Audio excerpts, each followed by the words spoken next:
पाकिस्तान तहरीक इंसाफ के रहनुमाओं और कारकुनों के ऊपर हज करने जैसी इबादत पर भी पाबंदी लगा दी गई। इमरान खान का आर्मी चीफ से किस नौयत का शिकवा किया गया? आखिर इमरान खान चाहते क्या हैं? इमरान खान लंदन की सड़कों पर आगे कहा, आओ देखो कैसे हमारे मुल्क के अंदर इंसाफ का कत्लेआम हो रहा है। फ़ौज वापस चली गई। परवेज़ इलाही साहब की सेहत ख़राब हो गई, जबकि जजों की आपस में मुलाकात हुई। ये सारे हक़ाइक़ क्या हैं, आज इसके ऊपर बात करेंगे। अस्सलाम वालेकुम, आप देख रहे हैं गोरखधंधा अबरार कुरैशी, आपसे मुखातिब हूँ। इस वक्त पाकिस्तान के अंदर जिस नौयत के हालात हैं उसमें हमने ये भी देखा, सरेआम देखा, खुलेआम देखा गया कि पाकिस्तान तहरीक इंसाफ के ऊपर इस नौयत की पाबंदियाँ लगी कि आप अगर चाहें तो अल्लाह के घर में हज करने के लिए भी नहीं जा सकते। पाकिस्तान तहरीक इंसाफ की एक खातून जो थी, उनको FIA ने एयरपोर्ट के ऊपर रोक लिया और हज के असूल के लिए ना जाने दिया गया। वजह पूछी तो बताया गया क्योंकि आप PTI की MNA हैं, इसलिए आपका नाम ECL में डाला गया। यकीन करें कि मुझे आज ये वाक़या सुन के नहायत ही अजीब सा लगा कि नाम ECL में है, जहाँ वो हज के लिए रही हैं, तो ECL से नाम इस वजह से भी नहीं निकल सकता क्योंकि वो हज पे जाके कहीं इमरान खान के हक़ में दुआ ना मांग लें, या उनको आप इतने बड़े हज जैसे फरीज़े से रोकने की कोशिश कर रहे हैं। और नाम तो किसका नहीं है ECL के अंदर? किसको कहते हैं कि आप बैरूनी दुनिया में चले जाएं? इमरान खान को उनकी बहनों के घर के ऊपर रेड किया, उनके नवासों को, उनके दामाद को पकड़ लिया, उनकी बहनों से कहा कि आप चली जाएं मुल्क छोड़ के। बकौल इमरान खान के वो कहते हैं कि मैं तो दूर की बात, मेरी तो बहनें भी बैरून मुल्क नहीं जाना चाहती। वो कहती हैं यहीं पे रहेंगी, यहीं पे लड़ेंगी, यहीं पे मरेंगी। और अगर किसी मुल्क के अंदर इस्लामी जमहूरिया पाकिस्तान उसका नाम हो और वहाँ से MNA हो या MPA हो या कोई भी किसी पार्टी से तल्लुक़ रखता हो, उसको हज के फरीज़े के लिए ना जाने देना, ये जिसका मंसूबा है, जिसका ये प्लान है, जो इसमें शामिल हैं, ये तो गुनाह मिलेगा उनको। लेकिन किसको गुनाह?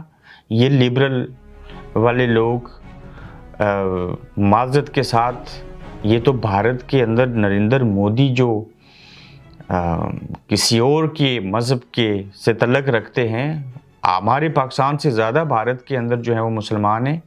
यकीनन वो भी किसी को हज करने से कम इस तरह की चीज़ों से ना रोकें।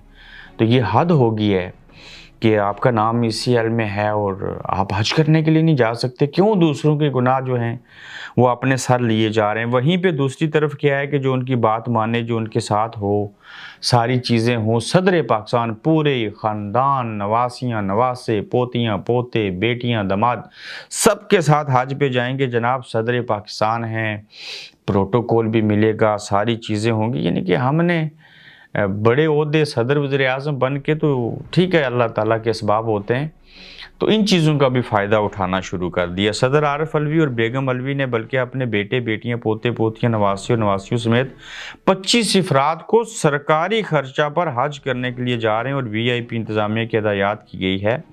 अब इस बात की वजाहत हज मिनिस्ट्री और आरिफ अलवी को देना होगी कि ऐसा क्यों हो रहा है। सबसे पहली बात सुन लीजिए, ये जो सरकारी ख़जाने का लफ्ज़ है ना, आप सब में से मैं बतौर मुसलमान इंसान बता रहा हूँ, आपका हज होगा ही नहीं कबूल। क्यों? भाईजान, आपके अपने पैसे नहीं हैं।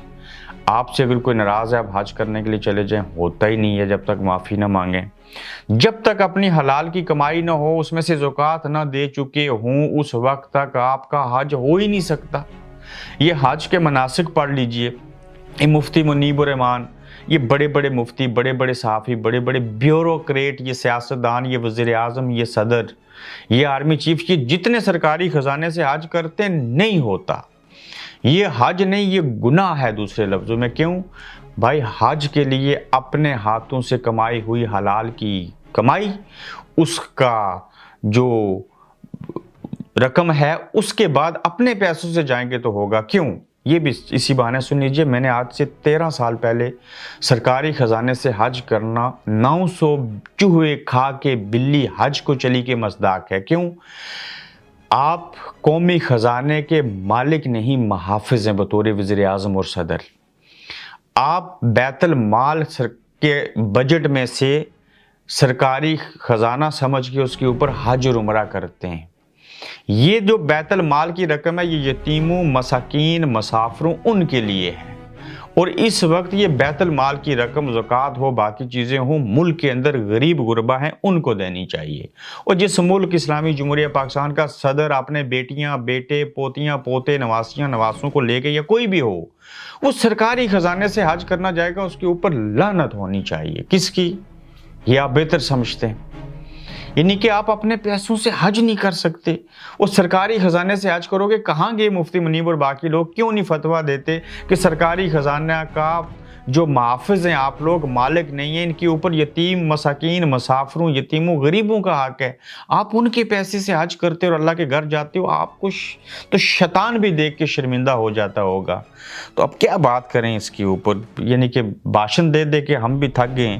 پتہ نہیں کیوں ان لوگوں کو سمجھ نہیں ہے۔ میں کوئی مذہبی اسکالر نہیں ہوں، میں کوئی بڑا فلاسفر نہیں ہوں، مجھے پتہ ہے اپنے پیسوں سے حج ہوتا ہے، قومی خزانے سے پیسے لے کے نہیں حج کیا جا سکتا۔ اس کے جو مناسک ہیں، اس کے جو اصول ہیں، یہ اس کے منافی ہے، یہ غلط بات ہے۔ اچھا، عمران خان صاحب کا آرمی چیف سے شکوہ ہے، ہماری بات سن لیجئے۔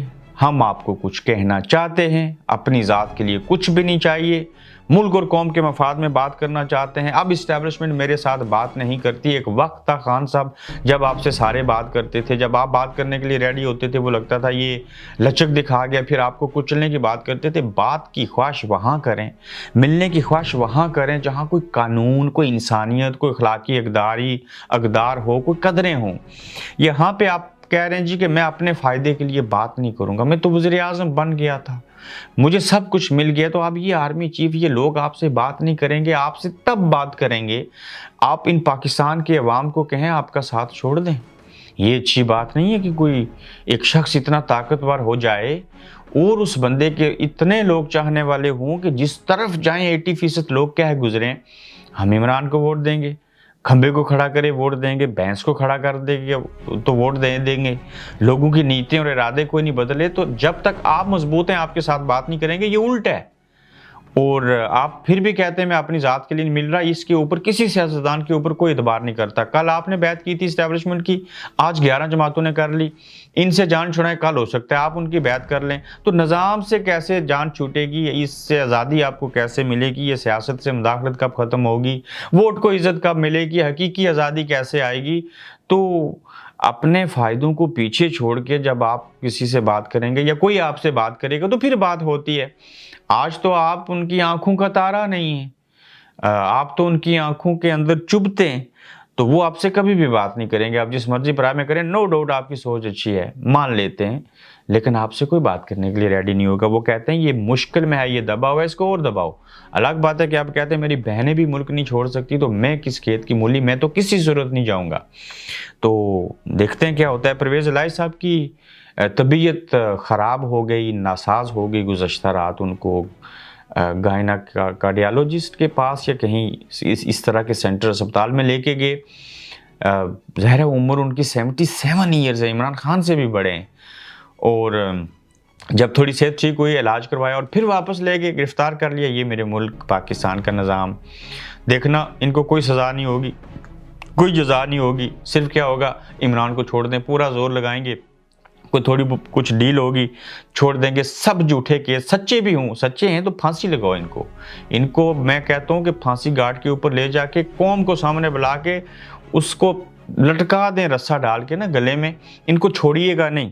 لیکن مجھے حیرت تب ہوتی ہے اس نظام کے اوپر، شرمندگی ہوتی ہے، ہنسی آتی ہے۔ آپ ان کو کرپشن کیسوں میں پکڑتے ہیں، پھر جب کہتے ہیں ہم مذمت کرتے ہیں اور عمران خان کو چھوڑ رہے ہیں اور پارٹی عہدہ بھی چھوڑ رہے ہیں اور عمران اچھا بھی نہیں ہے تو ان کو چھوڑ دیتے ہیں۔ یہ بڑے بڑے مسخرے ہمیں دیکھنے کو ملے اس سسٹم کے اندر، خاص کر فیاض چوہان توبہ کرنی چاہیے۔ کیا معیار ہے ان لوگوں کا؟ نو ڈاؤٹ آپ کا جمہوری حق ہے، جہاں مرضی جائیں۔ آپ چند گھنٹے پہلے کیا بکواس کر رہے تھے اور بعد میں آپ کس طرح کی چیزیں کرتے ہیں، یعنی کہ انسان ہونے کے اوپر بھی شرمندگی، کچھ اصول ہوتے ہیں، مرد کے تو اپنے کچھ ایتھکس ہوتے ہیں۔ تو یہ پرویز الہی صاحب کی کب جان چھوٹے گی، طبیعت کب تک خراب رہے گی، طبیعت ठीक भी हो जाए तो सियासी तबीयत ठीक होने का इंतज़ार है। चीफ जस्टिस की जजेस से मुलाकात हुई है, उन्होंने कहा है कि निज़ाम कैसे ठीक होगा, हमें क्या करना चाहिए, हम कहाँ खड़े हैं, हमारे खिलाफ हुकूमत क्या कर रही है, हम अपना इज़्ज़त व वक़ार कैसे मेंटेन रख सकते हैं, हमें क्या चीज़ें करनी चाहिए। सीनियर जजेस से मिल इसलिए भी रहे हैं कि दूसरी तरफ हुकूमत जो है वो बड़ी जल्दी में है, बड़ी तेज़ी में है। वो चाहते हैं कि हम जल्द अज जल्द नोटिफिकेशन जारी करें, काबीना से अप्रूवल ले लें कि नए chief justice of Pakistan supreme court जो हैं वो काजी फायज ईसा हैं, ताकि इनके ऊपर प्रेशर डाला जाए। तो ये बेशुमार मल्टीपल चीज़ें चल रही हैं जिसमें चीफ जस्टिस अपने साथियों से मशावरत भी कर रहे हैं, प्रेशर में भी हैं, नहीं फैसले कर पाए। चीफ जस्टिस नाकाम तरीन साबित हुए, भले उनकी कुछ अच्छी चीज़ें हुई लेकिन करवाए ना 90 दिन में इलेक्शन। आप कहते रहे, इमरान खान उस चीज़ को फॉलो करते रहे, इल्ज़ाम भी लगा पीटीआई के फेवर में बात करते हैं, तो जो काम नहीं कर सकते थे उसका आगाज़ क्यों किया था। तो ये सारी इस तरह की सूरत हाल है। तो देखना ये होगा कि चीफ जस्टिस अपने जजों से भी मिल लें, सारी चीज़ें कर लें। आखिर कब तक ये काम होता रहेगा। 2 नुक्ते और हैं। लंदन की सड़कों पर इमरान खान आ गए हैं और स्क्रीन के ऊपर इमरान खान के हक में चीज़ें चल रही हैं। एक तो वो क्लिप चल रहा है जिसमें इमरान खान साहब को गिरफ्तार किया जा रहा है, बाकी वो क्लिप चल रहे हैं एक वैन को खड़ा किया हुआ है और पूरी दुनिया देख रही है। उसके साथ इंग्लिश में टाइटल भी लिखे हुए हैं, इनजस्टिस है, फलां चीज़ें हैं, औरतें चीख रही हैं, चला रही हैं, वैन खड़ी है, पूरी दुनिया देख रही है। हमारा निज़ाम गंजा, नंगा, बेनकाब हो के सड़कों के ऊपर जो है वो रुल रहा है। कैसे रुल रहा है? आओ देखो हम कितने बहरे बेहिस, हमारा काम इंसाफ करना था। वो बल्कि दूसरे मुल्कों में जाके, जहां दुनिया के अंदर कोई और किसी फ़िरके, मज़हब, मुल्क का बंदा किसी भी इंसान के ऊपर अगर जुल्म ज़्यादती कर रहा है तो मुसलमानों को कहा गया आप जाओ उसकी मदद करो, और इससे क्या होगा, वो जुल्म से निकलेगा, आप इंसाफ का बोलबाला करोगे दुनिया में, ना सिर्फ पाकिस्तान में। आज दुनिया के अंदर अपने पाकिस्तान के बारे में ये दिखाया जा रहा है कि देखो ये लोग कितने ज़ालिम हैं, ये हमारी इस्टेब्लिशमेंट क्या करती है, देखो इमरान खान के साथ क्या हो रहा है, और कोई सर्वाइवल नहीं है। यानी कि आप पहले इंसाफ करने में 129 नंबर पे थे, अब तो सारी हदें अबूर करके क्रॉस कर दी और वैन खड़ी करके ख़ुद को नंगा किया जा रहा है। और शर्म जिनके लिए ये वैन रखी गई उनको फिर भी नहीं आती। उन्होंने अपने हिस्से का काम करना है, इसको तोड़ना है, इसको जोड़ना है, इसको ऐसे करना है। पंजाब से फ़ौज वापस चली गई। 9 मई के वाक़यात हुए, जब वाक़यात हुए तो फ़ौज पंजाब में नहीं थी, वाक़यात होने से पहले भी नहीं थी। तब ज़रूर थी जब रेंजर्स ने इमरान खान को पकड़ा, फिर उसके बाद फ़ौज आ गई। अब अमन हो गया, इंसाफ हो गया, जो करना था वो कर लिया और अब फ़ौज वापस चली गई। बहुत अच्छा हुआ आपने हालात को संभाला, चीज़ें संभल गईं। अब आप अपनी नौकरी के ऊपर वापस चले गए हैं। इतना ही कहना हक पा जानिब रहेगा। अपना ख्याल रखिएगा, फिर मिलेंगे। आप देख रहे हैं गोरखधंधा अब्रार कुरैशी के साथ।